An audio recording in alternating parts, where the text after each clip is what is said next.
Play Plus Flow Theory, Part 1. Tuning engagement by aiming for flow. How Play Plus uses flow theory to read and adjust a classical condition on the fly and improve performance. Foundations of flow theory. Play Plus aligns with Mihai Csikszentmihalyi's flow theory. This theory stipulates when challenges are matched with skills in a desirable activity, we can enter a flow state and experience massive performance and productivity increases. Flow, Zen, Satori, the zone, they're all different expressions for the experience of flow. The 8 characteristics of flow.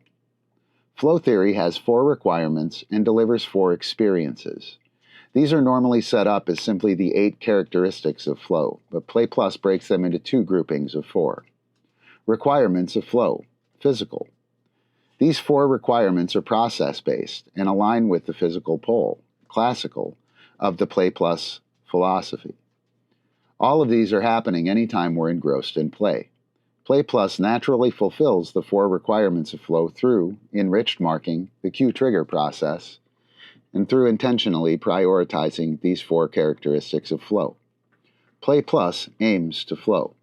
Here we have a diagram that has the 4 requirements of flow. They are clear goals, immediate feedback, challenges and skills are matched, the merging of action and awareness. Clear goals. Goals are apparent. Mini goals. That is our inceptive marking. Goals are apparent, our shared aim. Mini goals, inceptive marking, and clarity of goals. Immediate feedback. Clarity of feedback is essential to keep you focused, inceptive marking. If you don't know how well you're doing, it's hard to keep concentrating. Challenges are matched to skills. You can succeed. Your opponent/partner is balanced. There's a Goldilocks challenge. Flow grows on you and can become addictive when challenges are matched to skills. Merging of action and awareness. Inner harmony. Zen. This is achieved through enriched marking. Feelings or experiences of flow. Mental. The feelings of flow are amazing, and we need to do our best to ensure that they're available to both dog and handler at all times in order to read and recognize when we're not experiencing these affects and attend to that. Shift gears, change focus, or dismiss the dog and try again in a few. We have another diagram here with the 4 experiences or feelings of flow. They are: mundane life problems disappear. You feel in control on the edge. Ego is lost. Time is transformed. There's an escape into play. Like we can do this and just disappear. There's feelings of relief. There's a feeling of being present.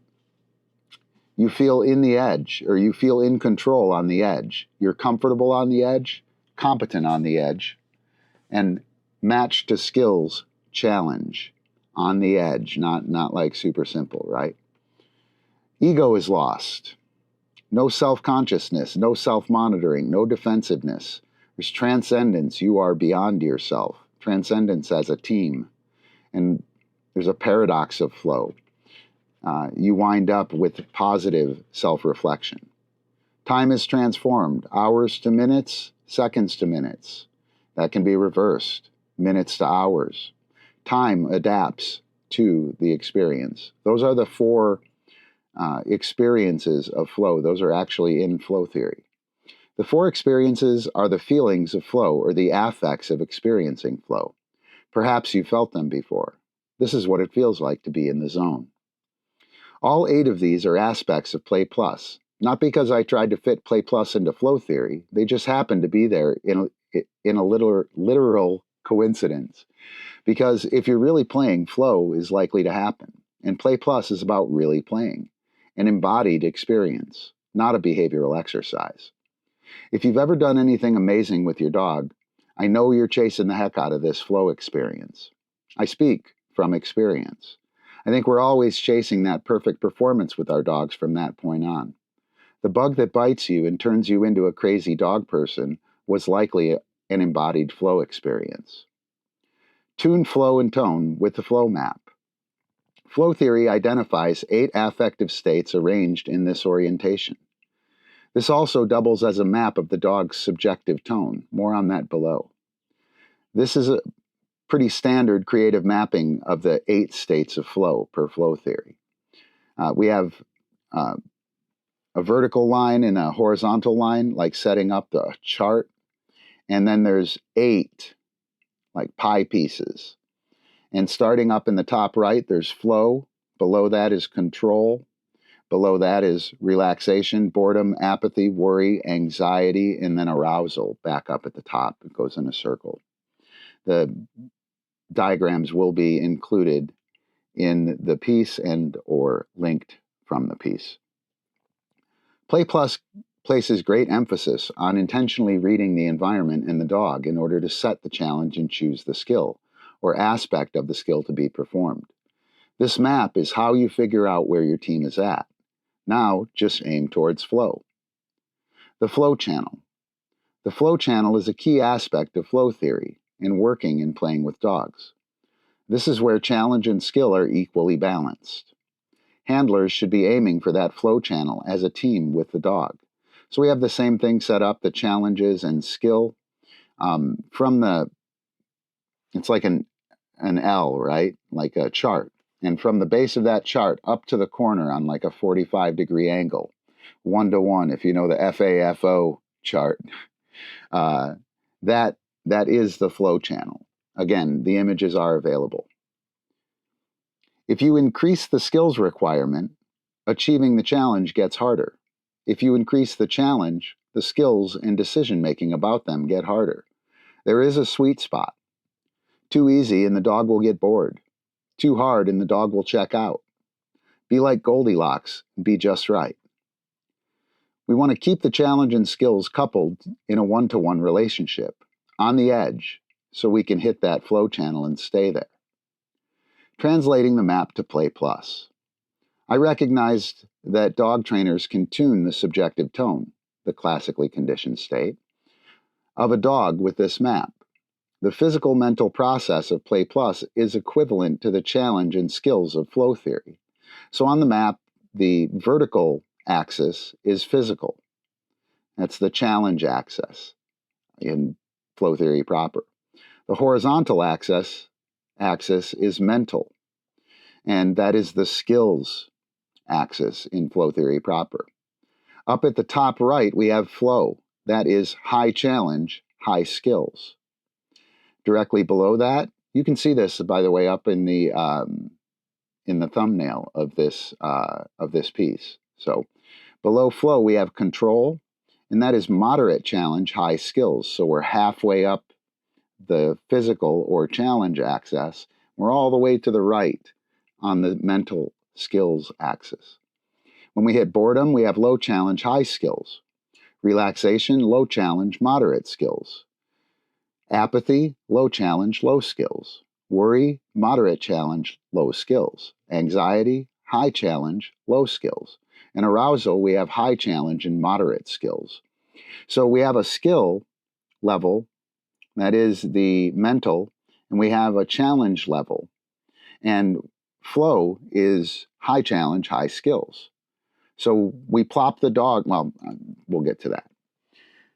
Let's go back to the piece. Physical challenge. The challenge is physical.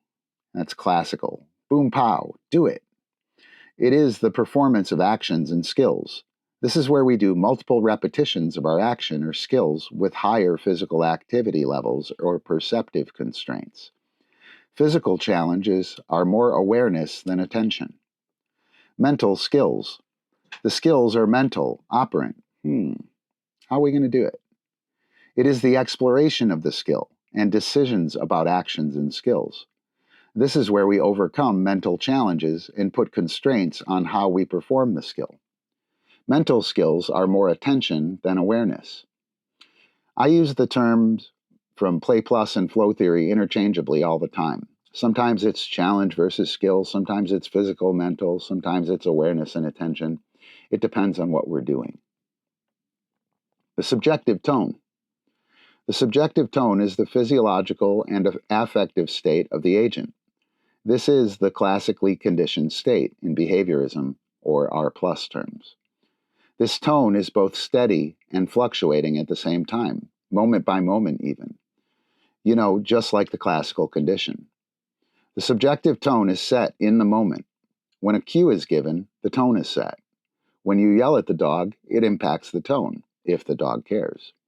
Poison cues are a manifestation of the subjective tone through previous embodied experiences, for instance.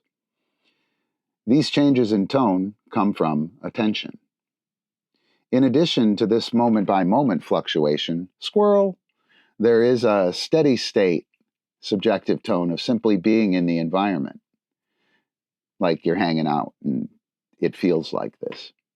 These changes of tone spring from awareness. So how the dog feels, both in this moment and in the environment in general, is the subjective tone. All critters have a subjective tone, and yes, handlers and teams are critters too. The flow throttle, tuning the subjective tone with flow.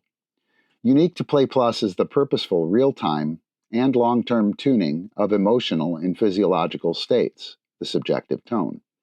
We can change the classically conditioned state through how we work and what we focus on, rather than having to change tasks, do a protocol, or otherwise perform in a scripted, inauthentic way.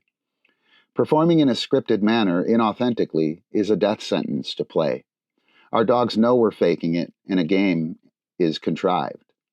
This is the leading cause of engagement issues. How to tune the tone of the dog on the fly in 3 steps. Step 1. Read the dog's tone. Step 2. Plop the dog on one of the 8 states in the map above. Step 3. Aim to flow by highlighting physical challenge or mental skill. So we have the flow map again. Again, this is in the thumbnail. We read the dog, figure out, my dog is worried. Okay, that is moderate challenge, low skills. I want to go to flow. What I want to do is I want to probably keep the challenge moderate, but I want to increase the skill level. I want to increase the exploration level, and that will move me to the right towards flow. If my dog is anxious, right, and I want the dog to be chill, anxiety is high challenge, low skills. I want the dog to relax, that's low challenge, moderate skills. So I'm going to reduce the physical challenge, bump up the skills a little bit, and that should bring me down towards relaxation. Let's take a look at this from the piece. Step 1, read the dog. Reading the body language of the dog is a key skill for handlers. It's like the most important skill. The handler needs to be aware of the tone of the dog. You should be able to identify the 8 states of flow above at any time. It's not very hard, despite the fact that we've been told forever not to anthropomorphize the dog because they don't have emotions, or you might be wrong, or it will complicate things. What horse shit? Pardon the French. Step 2, plop the dog on the map. It's not that hard to separate apathy from relaxation, or apathy from worry, once the handler's awareness includes the subjective tone. Placing the dog on this map is super easy, and you might not be correct. It's okay. You'll know once you start to play if it was the wrong diagnosis. Dismiss the dog, regroup, and try again. This rep right now is not a high-stakes game, so just plop the dog on that map. Step 3, aim to flow. So you've plopped the dog on the map. Now, what are you going to do? Well, you know where you want to go, right? Towards flow, most likely. So set a heading towards the plus sign on the map and go there. If your dog is worried, explore the skill with a well-matched challenge. That will move the dog to the right towards flow. As you enjoy success with the righteous challenge, the pace will pick up. Dog and handler gain confidence, and you'll go up the map. Boom, you're near the flow channel, and your dog isn't worried anymore. If your dog is in a state of boredom, you want to bump up the physical challenge, so you'll reduce the skills focus and go on and do something. Reps increase, criteria increases, boom, you're in the flow channel. and your dog's not bored any longer. It can be useful to moving to another affect. Sometimes we want control, not flow, so we can aim there instead. The most efficient paths are often not straight nor narrow. Anxiety, worry, apathy, escape might require a detour.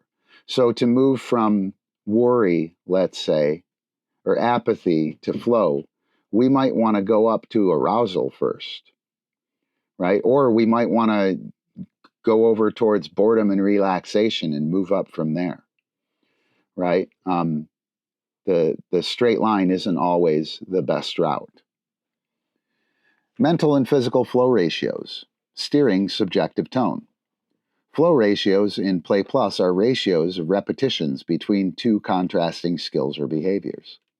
This is a dynamic tool for balancing strong and weak skills, leveraging easy versus hard for engagement and achievement, or discriminating easily conflated skills. Specifically, the ratio reads strong to weak. It can be either 3-to-1 or 1-to-3, where the first number represents the repetitions of the stronger or desired skill, and the second number represents the repetitions of the weaker or undesired skill. This simple ratio mechanism is either achieving the physical challenge or exploring the mental skills, respectively, effectively steering the dog's tone towards the flow channel or keeping it there. Physical flow, the 3-to-1 ratio, this moves us up and to the left on the map. In a 3-to-1 ratio, the team performs 3 repetitions of the stronger or desired skill for every 1 repetition of the weaker skill or undesired skill, the weaker or undesired skill. This ratio is primarily geared towards repeated achievement of the physical challenge part of the skill. It aims to elevate the dog's arousal levels, pushing the subjective tone towards higher states, like arousal. The 3-to-1 ratio drives the dog up and left as a physical challenge with the lower mental load. This is physical flow. Mental flow, the 1-to-3 ratio. Conversely, a 1-to-3 ratio, the focus is on performing 1 repetition of the stronger or desired skill for every 3 repetitions of the weaker or undesired skill. This ratio affords exploration of skills and discovery of new and different ways of adapting actions to skills. Discovery is the achievement of exploration.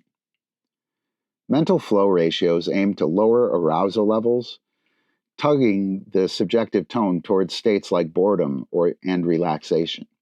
It invites a deeper dive into the details of action, focusing on the intricacies of how the skill is performed.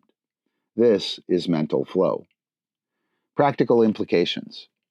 3-to-1 for physical challenge.